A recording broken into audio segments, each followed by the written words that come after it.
Hello, I'm Keith Ghostland. I'm Ann Charles. I'm Linda Quinlan. It's Monday, January 30th, 2019. Welcome to All Things LGBTQ. Should we say it's our New Year's show, or is that obvious? Yes, it's our New Year's show. If you didn't know it was our New Year's show by that, oh my goodness, we are capable of anything. So, this week's trivia question, and there's no comments about if people did not get the answer. Out in the mountains, January 1999, the national chapter of SAGE gives a Lifetime Achievement Award to a Vermonter. Who was the Vermonter and for what did they receive the award? And the other people who got it that year from SAGE were Quentin Crisp and Virginia Apuzzo. So that's kind of stellar company. All right.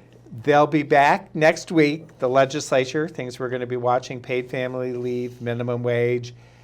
They're going to try and override the governor's veto about a bill that would allow you to sue for compensation when you have to do medical monitoring when people are exposed to toxic substances. Okay. Think Bennington in the PDA. Because he didn't want it? Scott doesn't want that? Yes, it was not pro-business, so. Yeah. Then we're going to talk about events, things happening in our area, and then we're going to talk about Toronto. Yes. And how things are kind of difficult in Toronto right now. So. I have the following headlines. Zambia says U.S. ambassador's position no longer tenable after he criticized the country's gay rights record. The ambassador who was recalled is named Daniel Foote. Right. And I reported last time he protested when two Zambian gay men were given 15 years in prison. And so Zambia wanted him recalled, and the U.S. did it. A big aid package, though, is hanging in the balance. Zambia may lose its aid. Ukrainian city bans deviant LGBTQ marches. Ukraine. However, the European Parliament shames Poland for its anti-LGBT zones. So that's a good gesture. In Croatia, a court decision has ruled that a gay couple is allowed to be foster parents. And there's a lot going on in Croatia that I'd like to talk a little bit. I wanted to go there one time, I remember. No, stop. Tokyo court rules limit on washroom use for transgender official was illegal. So this transgender person was being oppressed at work about bathrooms, sued, the suit was denied, then it was appealed, and finally the transgender person has won the case and collected a substantial settlement. Thai activists broaden push for same-sex marriage, and I have a picture later to show you about that. In Colombia, Bogota's first female mayor marries her same-sex partner. Oh, I saw that. And That's here's cute. their picture. Claudia Lopez and on the left, and Angelica Lozano on the right. There are a lot of wedding pictures, but I couldn't get them. They were all on Twitter. So that's a victory picture when the mayor won. Brazilian comedy group hit by Molotov cocktails after the film on gay Jesus. Yeah, I saw that. Same-sex kiss cut from Star Wars Singapore release. Ugh. And Celine Sciamma says her lesbian romance, Portrait of a Lady on Fire, is her manifesto on the male gaze. All right. So we have a lot to get to. That will be really good. You have a clip, right? I do, Okay. but not right now. Not right now. Susan Gilbert files for divorce from Linda Perry. Have a little more on that. Jerry Sarah Huh? Gilbert. Sarah. I Sarah? was thinking, Is it who are Sarah? they? Sarah Gilbert. Sarah she's on Gilbert. the, It's Sarah Gilbert. Then I Yeah. know. Oh, okay. Sarah Gilbert. had All been right. on Roseanne. Thank you very much. Had been on Roseanne. Yeah, she was on Roseanne. Yep. Yeah, she played a straight daughter. Hmm. She had that Darlene, longtime right? boyfriend, Yeah. Darlene. Yeah. Jerry Herman, the songwriter, has died at 88. He did what became an anthem for the gay community. I am what I am. From La Cage La Faux. He won a Tony for La Cage and Hello Dolly. He was also a longtime survivor of HIV, and here is his picture. So, advocates push for the release of a trans man detained by ICE. Tennessee politician would like to take down the KKK statue and replace it with Dolly Parton. I think that's a great idea. No argument from this quarter. MSNBC analyst Karine Jean-Pierre is proof that representation is important. We'll have more about her. Do you want to There show is the a picture of now? her now. I love her. I know. No. And a third of Trump's judicial appointees are anti-LGBTQ. No. Only a third? Yes. Greta Gerwig brings on the inherent queerness of Little Women. Louisa May Alcott is finally getting the cinematic version she deserves. So we'll see. We haven't seen it yet. No, maybe tomorrow. Homophobic Brian Fisher, we'll have more about them. Iowa man is sentenced to 15 years for burning a rainbow flag. We'll have a little more about that. An accused predator, Ed Buck, who we recall was charged with murder for someone in his apartment on an overdose. He's had a few. Anyway, he has picked the same lawyer as Simpson's lawyer, Chris Darden, to represent him. Creepy. A Tampa, Florida man has been charged with threatening to wipe out the entire gay community in Tampa. There's a new national leader of a lesbian rights group. Kentucky, if a Kentucky bill passes, it will allow students to sue over trans presence in restrooms. And then I have a little story about Mildred Dredd Gersontant, who died in New York recently. A lesbian chef. And MJ Rodriguez makes history as the first trans woman to win Best Actress at the Television and Images Award. The actress stars as Blanca on Pose. I love her work. And then I have a little longer piece about Trump's new legal advisor that nobody, anti-LGBTQ legal advisor that people haven't really heard much about, so I'm going to talk a little bit about her. So, there we are. This is his personal advisor, or it's part It's a of the... lawyer. Right. Well, no, but it's his And her personal... name is Jenna Ellis. Personal attorney or part of the cabinet? Well, she's in the White House all of the time. Personal attorney, I think. Yeah, isn't it? personal Okay. attorney, but a big advisor to him. And And she's 45 kind of, has blurred the lines Yeah, between... yeah. I wonder if she's Michael Cohen's replacement. Because Giuliani is his lawyer, too. Right. Yeah, yeah. So Cadre anyway, of deplorables. I know.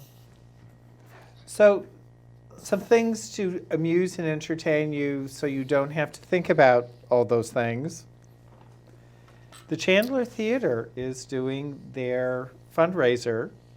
It's to benefit Vermont Cares. It's on January 25th, which is the Saturday night. They're doing a reading of The Drag, a homosexual comedy in 3 acts. And it's from 1927. You're kidding. But the real hook is it was written by Mae West. It had 3 performances on Broadway, and then they shut it down and charged them with indecency. Oh. And there was a very large court case. Oh, they, Is that so a banana in your pocket? it, well, it says here that Mae West, the queen of sexual double entendre, Yeah. Oh, and an early supporter of gay rights, considered her play to be a comedy drama of life. So That should be very interesting. could be interesting. Yep.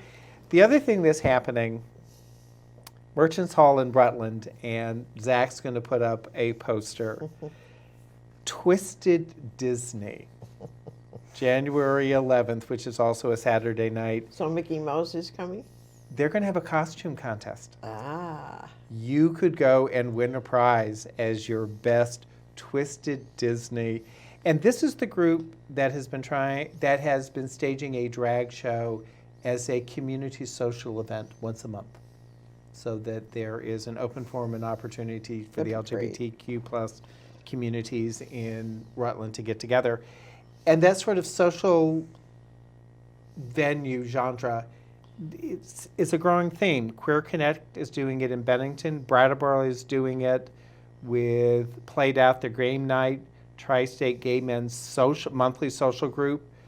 We Wake Up Like This, a monthly guided meditation session for LGBTQ plus.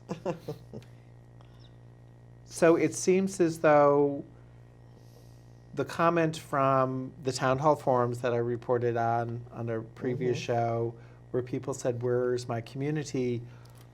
These local organizations are taking that directive seriously and are trying to create ongoing social forums for people to get together and just enjoy each other's company. Nice.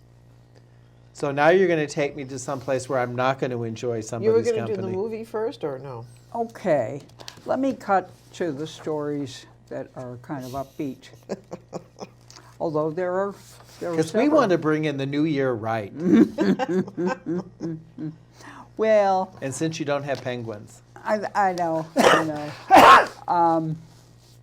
Picture of Daniel Foote, the Zambian ambassador who was recalled. He was very articulate and thoughtful in the face of blatant bigotry and a lot of homophobia in Zambia. In Croatia, exciting things have happened. A gay couple has been allowed to be foster parents, and I have a picture now of Ivo Segota and Mladen Kosic. And the reason this is a particular victory is that they have been struggling to do this for years. First, they got married in 2015. They were the first couple, actually, they didn't get married, it's a life partnership in Croatia. So they were the first couple to get married after the Life Partnership Act was passed. They wanted to adopt a child or children. The court case is still pending, but their first request was rejected. Then they applied to become foster parents as an adoption alternative. And they went through all the procedures. They took psychological tests. They were interviewed extensively. They had no idea there was going to be a problem, but there was. And they were rejected as foster parents because they were life partners as part of the Life Partnership Act, i.e., they were gay. So they appealed, and their appeal was granted. They are especially excited about this. They were the ideal foster parents. They agreed to adopt siblings, which seldom happens. And so this is a victory. And I'd also like to mention that they're founding members of the Croatia-based Rainbow Families Group. And I have a picture now before you of some of the founders of Rainbow Families. They're modeled after similar organizations worldwide. They bring together LGBTIQ couples and individuals who have children, who want to have children, who would like to learn more about the rewards and challenges of raising a family. Members first came together in 2011 in a psychosocial support group organized by Zagreb Pride. So they had they became incorporated, and they established a website. They officially registered. I don't know if they became incorporated. I don't know what all is involved there. But they published an illustrated book in 2018 called My Rainbow Family, the first book in Croatia to feature children with same-sex parents. In 2019, they organized the first international conference on rainbow families called Our Children Are Fine. Rainbow Families regularly organizes group activities and gatherings which continue today. So, full joint adoption by same-sex couples is legal in 17 European countries: Andorra, Austria, Belgium, Denmark, Finland, France, Germany, Iceland, Ireland, Luxembourg, Malta, the Netherlands, Norway, Portugal, Spain, Sweden, and the United Kingdom. You remember that. Another 5, Estonia, Italy, Slovenia, San Marino, and Switzerland permit stepchild adoption, in which the registered partner can adopt the biological and adopted child of his or her partner, or their partner in some cases. In Croatia, a life partner may become a partner guardian over their partner's child, which is somewhat comparable to stepchild adoption. The new policy in Croatia follows that of Greece, in which same-sex couples in a civil partnership may become foster but not adoptive parents. Well, they're on the road to changing that, I'm sure, so as time goes on, hopefully. Yes, so this is a small Yeah. stride in that direction.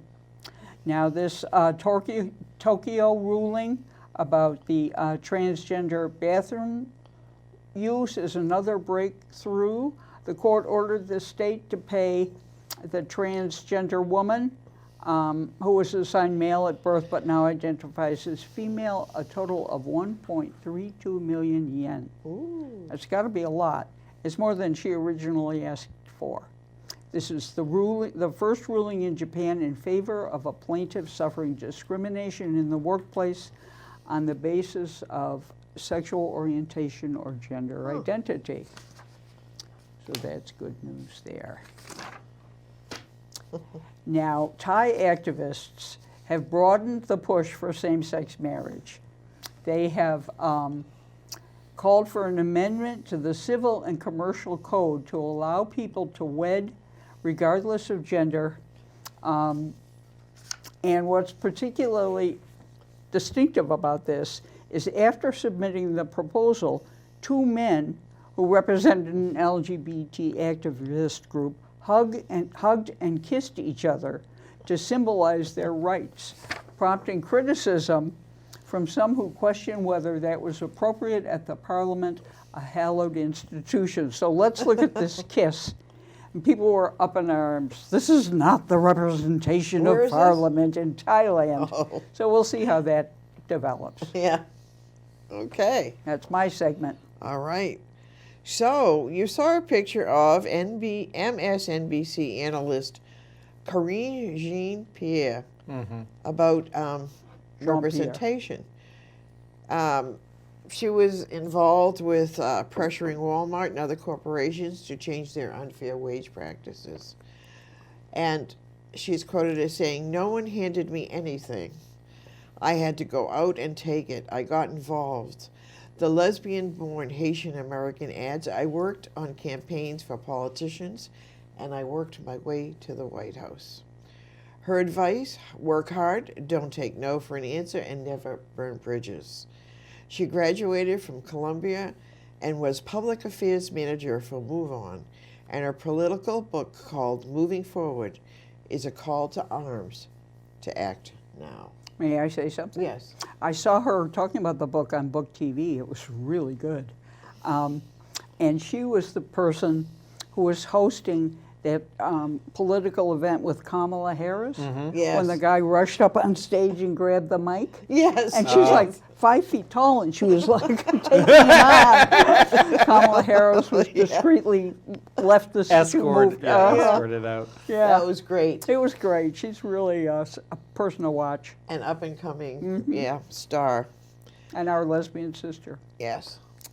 And then there's homophobe Brian Fisher, the American Family Association anti-LGBT commentator, has said on his American Family radio show, Focus Point, that Hallmark caved to the gay Gestapo. I saw that commercial finally. And Globe host Ricky Jarvis goes on a transphobic tweet storm defending J.K. Rowling's. Gervais, Ricky Yeah. Gervais. Yes. Just in time for the Golden Globes. I know, defending her J.K. Rowling's recent transgender comments, and added that some men have found a new way to dominate and demonize an entire sex. They should get him off the Golden Globes. I know. And Mildred Dredd Gerstentant has recently passed. She was a drag king in New York City. The quintessential question that Mildred challenges us all to answer is, can you handle the mystery?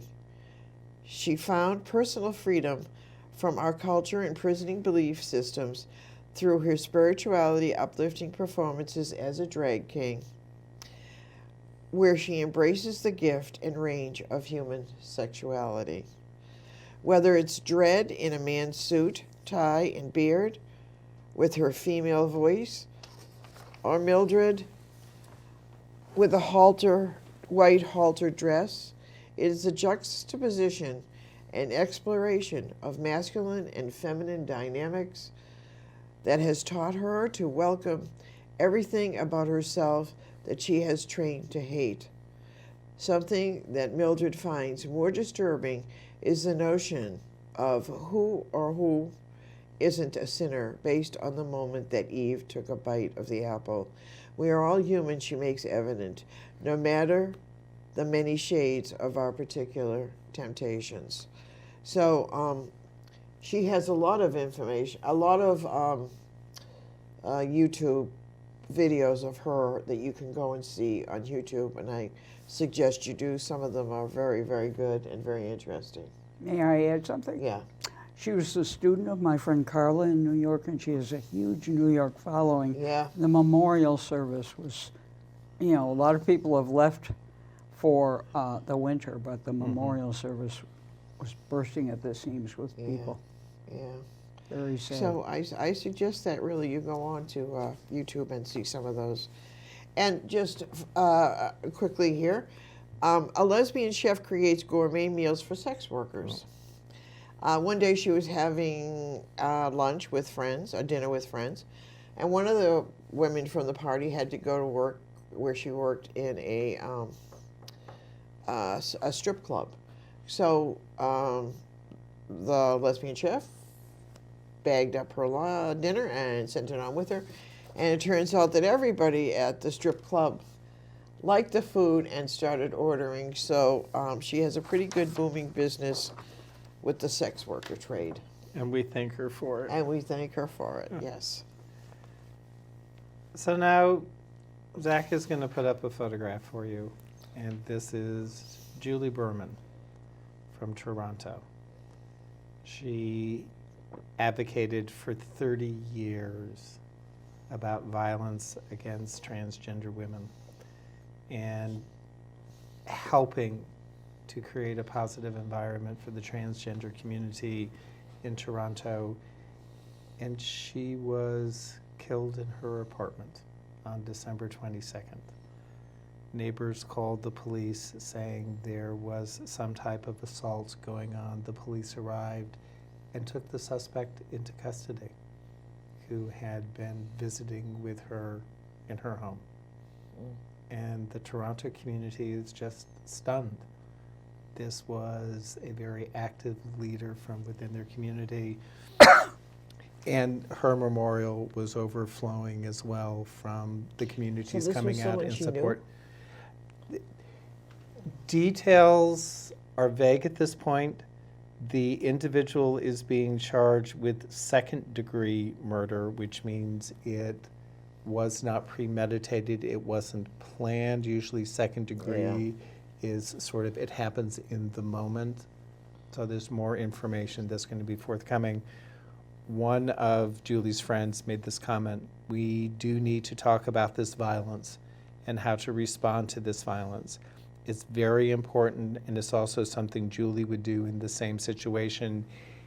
And this leads us to look at the US, where there was just the 25th identified transgender woman who was murdered. And there seems to be an epidemic in Dallas in particular, and it's transgender women of color. And you have to wonder, what is it that's supporting this violence? And what's it going to take for us to finally do something? So on that cheery and uplifting, now you could take us to Zambia. Well, I want to go to the entertainment industry, if I may. Okay. But first, let's go to Bogota, where we have a picture of Claudia Lopez and her partner, Angelica Lozano. They got married. Claudia Lopez says, "Thank you, life, for this marvelous year." She hailed social media and said, she hailed on social media saying, "I graduated with my doctorate, won mayoral office in Bogota, and married the love of my life." So they got married, and now she's going to start her term as mayor, and work is going to be taking up a lot of her time. She'll have a same-sex union. This Brazilian comedy group was hit by Molotov cocktails after the film on gay Jesus. The group is called Porta dos Fundos in Rio de Janeiro. It occurred on Christmas Eve, weeks after the group launched a film on Netflix depicting Jesus as gay. The group's Christmas special, The First Temptation of Christ, a 46-minute comedy that portrays Jesus bringing home his presumed boyfriend Orlando to meet the Holy Family, prompted 2 million people to sign a petition calling on the streaming service to remove the show because it offended Christians. That was a book, wasn't it originally, The Last Temptation? No, Yeah, no, but no. that's a whole different This is thing. the first temptation. Okay, That's the first. last temptation. Oh, I read The okay. First Temptation, didn't I? Yes, you did. Yeah. Good. The sketch group said a security guard managed to contain the fire at its headquarters and no one was hurt. We will move on, more united, stronger, more inspired, and confident that the country will survive this storm of hatred and love will prevail alongside freedom of speech, the comedian said. Brazil's home to the largest Catholic community and fast expanding evangelical community. We know that Jair Bolsonaro, the deplorable head of the government, suspended funding for a series of films, including a handful with LGBT themes. The decision was struck down. His son, Eduardo, recently called Porta dos Fundos Christmas special garbage in his Twitter feed. More action from Singapore about the Star Wars kiss. Apparently there are 2 minor women characters who have a kiss in the first same-sex kiss ever in the whole Star Wars series. Star Trek There or were Star Wars? Star Wars. Okay. There were 9 of them. Yes. Although support for gay rights has grown in recent years, official attitudes toward homosexuality are often highly conservative in Singapore. Sex between men is technically illegal, although it's not enforced. The scene in Rise of Skywalker, the first same-sex kiss in the franchise's history, was hailed as historic by some, but the fleeting moment between 2 peripheral characters was criticized as tokenism by fans hoping for greater LGBT representation. So anyway, in Singapore, these two minor characters, instead of kissing, hug. How do they do that? I don't know. They hug, and then they cut out the kiss. It's like 10 Okay, seconds. they hug and then, okay. But now let's go to something I'm very excited about. Celine Sciamma's new lesbian romance, Portrait of a Lady on Fire. It's sumptuous, smart, and sensual. A period drama of illicit lesbian romance. It's one of the year's most raved about films. Besides appearing on many personal best of the year lists, it took Best Screenplay and Queer Palm at the Cannes Film Festival, where it premiered in May. It's received a Golden Globe nomination for Best Foreign Language Film, paving the way to a possible Academy Award nomination. For Sciamma, and let me show you a picture of her. She's 41. Making her first period film, the Cannes seal of approval was hugely reassuring. It's wonderful that your movie is discussed at this scale by a lot of people, not only by French critics, she says, smiling. That level of discussion I wanted and needed. Pushing back against a long cinematic lineage of tragic lesbian love stories, Portrait of a Lady on Fire may paint too brief a moment before the impending patriarchal imprisonment of a loveless marriage. But it treasures a fleeting freedom that empowers long after. Men are almost entirely absent from this film. Oh, what a shame. The plot is Marianne, Eloise, and Sophie are the three main characters. One of the characters, who is coincidentally an ex-lover of the filmmaker, portrays a woman who is slated to marry this guy in Milan when he receives the portrait of her. And so to resist this marriage, she has been refusing to pose for a portrait, driving the last artist away. So this new artist is hired, I think it's Eloise, and is shipped to this island where they're all staying, although the scenes were shot in Brittany, the pastoral scenes. So the artist comes, but she's not supposed to. Her ostensible job is to walk with the heroine, but so she walks with her during the day and paints her by night. It's a secret subversive activity. And Sophie, the maid, is also an artist because she does embroidery. And in the film, the debate why Orpheus and Eurydice comes up, and it's unusual, apparently, to show women debating, having intellectual debates in film, especially lesbians. Right. So they discuss that, and it's an example of the female gaze. So let's see a clip from Portrait of a Lady on Fire. I can't wait to see this.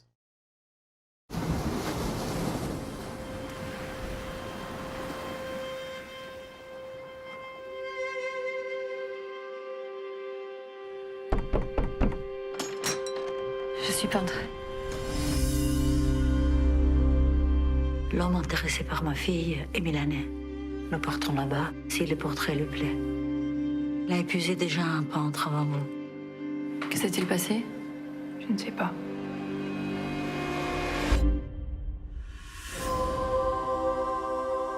Et vous a-t-on?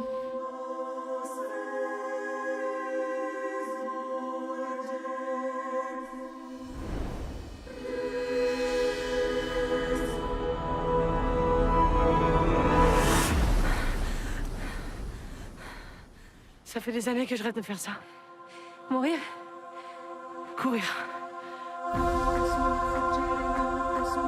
Vous allez devoir la peindre sans qu'elle le sache.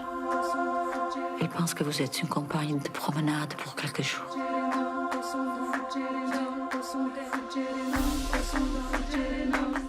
Que savez-vous de mon futur mariage? Rien. C'est tout ce que j'en sais aussi. Quand allez-vous vous marier? Je ne sais pas si je vais me marier. C'est parce que vous pouvez choisir que vous ne me comprenez pas. Je vous comprends. Quand vous êtes embarrassé, vous mordez vos lèvres. Vraiment. Quand vous êtes troublé, vous respirez par la bouche.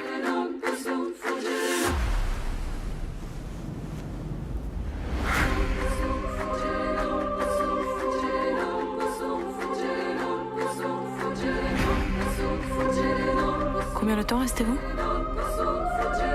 Je ne sais pas. J'ai un nouveau sentiment. Le regret. Quel en est le titre? Portrait de la jeune fille en feu.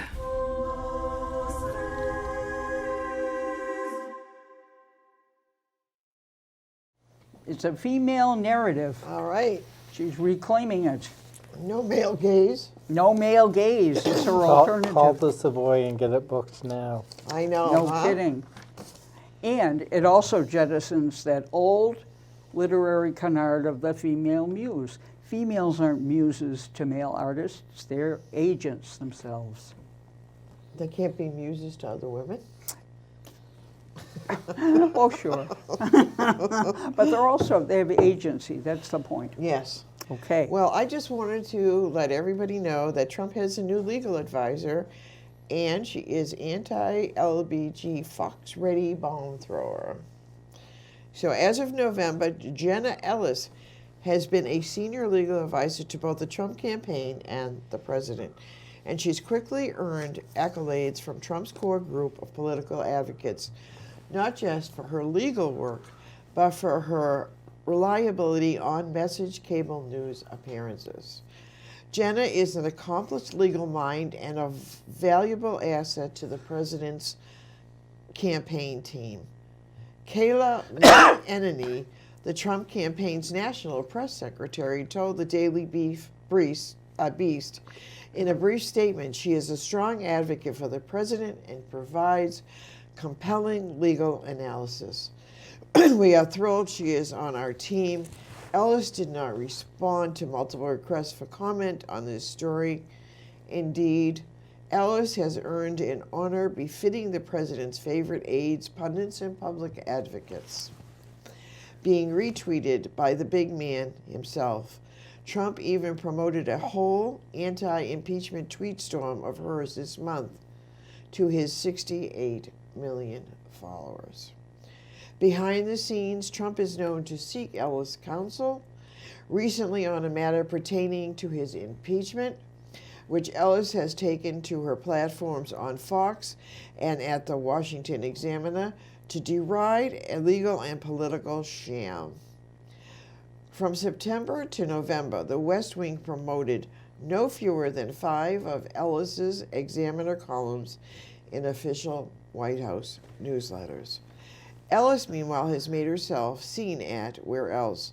The Trump International Hotel in D.C., where she's been pictured since November mingling with Eric Trump, Laura Trump, Fox host Jeanine Pirro, senior Trump campaign aide Mercedes Schlapp, and Mark Lauder, the campaign director of strategic communications. Ellis already had some notable connections in Trump world that aligned her with both its public communications in Trump world that aligned her and the machinery it constructed to beat back the many investigations and legal challenges it faced since Trump took office.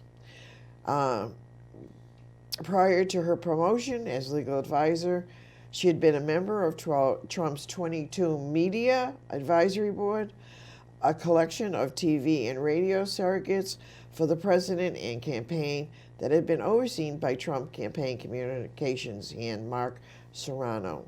And according to the state bar records in Colorado, she has also worked for Serrano's firm and Proactive Communications.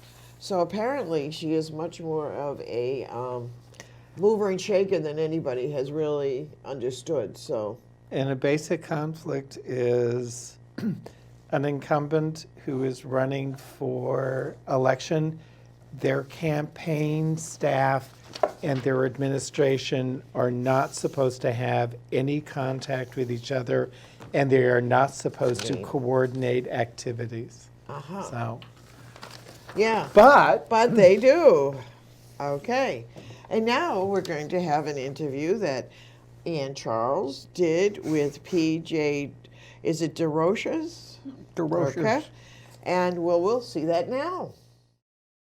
I'm here with PJ Desrochers, a local photographer and artist, and we're here to talk about their art. Welcome. Thank you. Thank you for having me.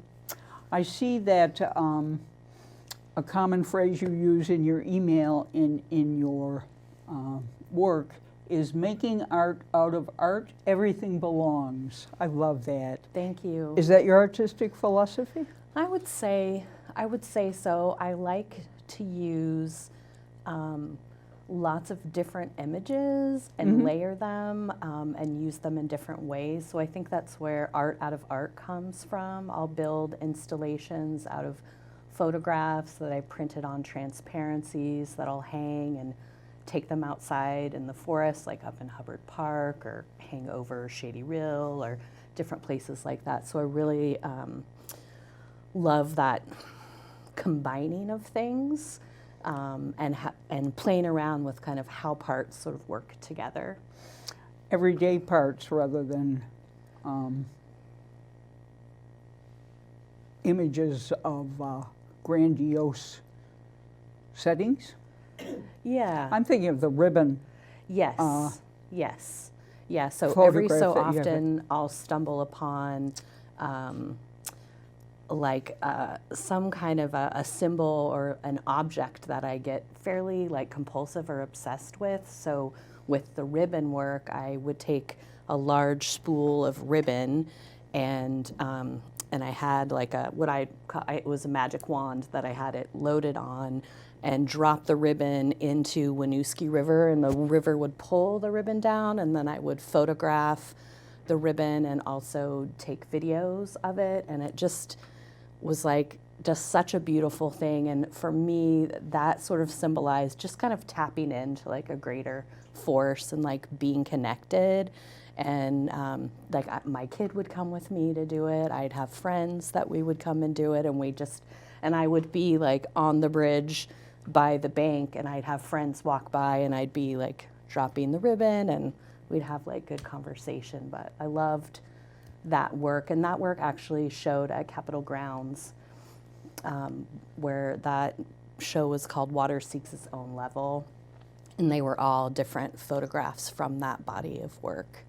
You have a rich body of work. Your website is, you've been working, how long have you been working for? It actually really hasn't been that long, so it's been about 4 years where it's been really active, where I kind of sat in my artist seat, and then it just kind of started to come out. So I initially took photography courses online through artists that I followed through Instagram, and they would do these like self-portraiture as medicine, like using self-portrait as a way to like connect with yourself and then also learn photography. And so I started to take those classes and do that, and that just inspired me to do bigger work. It just opened me up to bigger work. So a lot of my work started with like self-reflective kind of pieces, and then grew into kind of following these inclinations of objects, like a chair, like the ribbon, and my current object is a golden portal. And so I brought my portal with me, and there's an image we'll get to see in a little bit. So yeah. How did you find the artists to follow to begin with on Instagram? I don't even know like how I stumbled upon. I just got in about 4 or 5 years ago. I got into posting photographs every day. So I've been a photographer for a long time. Like I've always captured images and kept them. I just have so many little albums of photographs like through my life. So I think that I've always loved it, and then just realized that it was a medium. Most of my work has been done on my iPhone. It's just been recent that I've bought a mirrorless camera and I'm kind of like upgrading like how crispy the image can look, so I can do some more portraiture and just things that it just looks a little cleaner, and so I like to play around with that. There's yeah. an expression on a word on your website, iPhoneography, is that it? Yeah. Tell us what that is. Well, there's so many photographers and artists that use their phones for art, and I had someone say, like, you don't tell a writer what kind of pencil they can use, so you don't tell a photographer what kind of tool that they can use, though there's probably like professional photographers that cringe at my comment, which is fine, but the way that I frame is in the screen. I can use a regular camera and I can use the viewfinder, but there's something about framing in the screen that works for me. And so the camera that I bought actually has a screen, so I can use the screen to take images in the same way that I do with my iPhone. I didn't realize it's a concrete. Would you say it's a photographic movement? Yeah, it's an art form. I iPhoneography? mean, there's iPhone photography awards. There's different art shows that will take only iPhone images for the shows, and No yeah, kidding. Yeah. Wow. Yeah. Yes. Let's step back. Okay. Where are you from? I was born in New Hampshire, but mostly raised in California, and lived in California on the West for quite a while. So I have toggled back and forth between coasts throughout my life, but stayed in California West Coast for a long time, and then done a little bit of school on the East Coast, but just landed here about 5 years ago. My mom has been in Vermont for about 25 years, so I've come back a lot to spend time with her, and so part of coming this way was for us to be closer, my mom and my kid and myself, to kind of have that, because we were 4,000 miles apart for a really long time. How old is your child? She's 10. 10? Yeah. Oh my God. Yeah, she's excited that I'm on this show. She actually picked out my clothes. So. So you've been an artist, you've been a photographer for many years. Right. But an artist in this, using these forms for about 4 or 5 years, you Yeah, said? and I call it conceptual art, which, you're trying to convey a feeling or a thought or a feeling, a thought, an expression, a moment, in a way that isn't so much direct. Yeah. But it's still photography, just this particular genre? Yeah, would you or say? folks will be conceptual artists or conceptual photographers. Yeah, and so I tend in that direction. And portraiture and conceptual work is what I'm mostly interested in doing. And you were motivated to start this particular course by taking a course and discovering. Yeah, and really kind of discovering myself in it. There's something really powerful about sort of the mirror and the meeting of yourself. And so my art is a lot about my relationship with myself and my development as a human. And I'm such a visual person, as an artist and just a human, that it helps me to see and externalize so I can really understand what my process is. It helps me kind of figure things out. Well, let's turn to some images that do you've it. brought in. Zach Yep. is going to be kind enough to show them as we talk. Okay. The first is called Deconstruction. It's an image of a self-portraiture installation. Yeah. It's an initial exploration of my gender, a mobile made from portraits printed on transparency film. Can you unpack some of this for us, Sure. please? So when I first started taking photographs, my portraits or self-portraits were very of my face or of my body, all the time. And then there came a period of time where they were just parts of my body, and I sort of looked back and it just made me curious, like, what's going on? What is this transition from being kind of in my own face to just capturing little bits and parts of myself? So I went back through all my images and printed them up and built what I call to be a prototype of this work from printed photographs, where I kind of built my body out of the images, out of all the pieces. So I had pieces of feet, pieces of hands, pieces of shoulders, like half of my face, or some direct face images. And so then I made them like on my wall as a map, and then printed them on transparency film and built it into a mobile, so it like the mobile moves. And transparency is really great to work with, obviously, because you can see through it. And so when I take it out in nature, you can get light coming through it, or trees, or like, and it really adds to the depth. And then this piece moves, so the wind will move it, and you can hear water. And so this piece, I don't know when I started this piece that I was coming to understand myself as a non-binary person.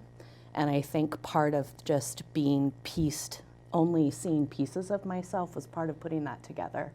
I think that there was like when you're coming out with gender, I think there's just parts of, you're just like these parts, and like you are like deconstructed, you know. So the female deconstruction was pretty big, and I didn't really know that was going on, but I was working through it. And then I was like, I started to come out to myself toward the end of that project, and to other people. And then, you know, my work has kind of continued from there. But that piece is like near and dear to me. It's very interesting. Yeah, thank you.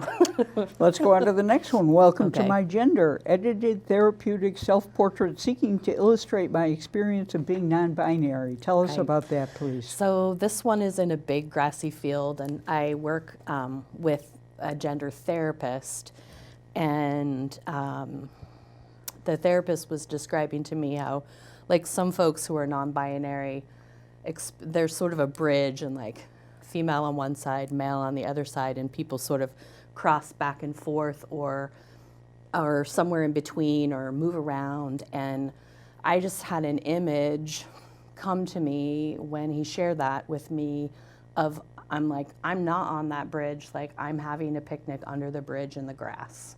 And so I just had this like expansive experience with my gender, which often shows up to me as a really big space, often very green. And so then, you know, Vermont gets so green and great in the summer. And so I just sought out like as many big green grassy spaces as I could to take some of these images where I could kind of capture that feeling of like, of expansiveness, because it's a really free feeling. I feel very comfortable in there. And, you know, and gender also can feel very, like non-binary can feel a little disorienting, particularly if you're under the bridge, because what can define it is maleness or femaleness. And when you're under, there's like not a definition, if that makes sense. So the definition is here, and I feel comfortable in that spot. So that piece was really fun to do. My daughter actually shot that image for me, so she assists in some of my things when I can't get the tripod to set up that far, my automatic to go that distance. But Let's go to the third one, hanging out, digital photographic image of the Golden Portal, an emergent body of work with an unusual object that inspires. The Golden Portal is all about the process of stepping into and through possibility. right, and passage. So I brought the portal. Because it should be Hold it here. up. Can you- if we're would going to you talk mind? about it. This is a small version. I'm going to cut a bigger version, but I was thinking more about what I wrote, and I love the portal as like portals are such passageways, and I love like thinking about like the golden mean, you know, like traveling into like the golden mean, and like if you're gonna stand in this portal or stand in the passageway, like what possibility are you stepping into? Like all those things make me feel really curious. And so the one image that's up is just my current favorite one, but it's really not, I love it. And and there's more that I'm going after that I have to wait for really nice white snow to get out somewhere where there's a lot of space with the bigger portal to like get it down to get that white gold contrast that I want. But this is that's a good taste. Well, we'll look forward to seeing that in the Thank you. few seconds we have left. Are there current projects, or should we look for your work For around sure, town? the Golden Portal. I've talked with Esme at Sacred Vessel Tattoo here in town about doing a Golden Portal show sometime this summer. So hopefully maybe with one of the art walks or something, I'll be able to put that show together and have a big portal for people to step into and take images. And We'll look forward to yeah, that. thank you so much. PJ, thank you for coming Yeah, it's in. great, You'll have to Ann. come again. I will. Thank you. That was great. They were Okay. great. Yeah. They need to come back on Yeah. before the They had exhibit this summer The that new they were show. referencing. Yeah, yeah. So are we going to get our party hats? Oh, the no, trivia. trivia question. Trivia. January 1999, that National Sage Award might have gone to the founder of Golden Threads, Christine Burton, who also did a workshop about the aging lesbian at the first Vermont Coalition for Lesbian and Gay Rights Queer Town meeting. How old was she at the time? 45? 84. 84. Yes. Oh. Oh, yes. We suit up. All right. So remember in the new year to resist.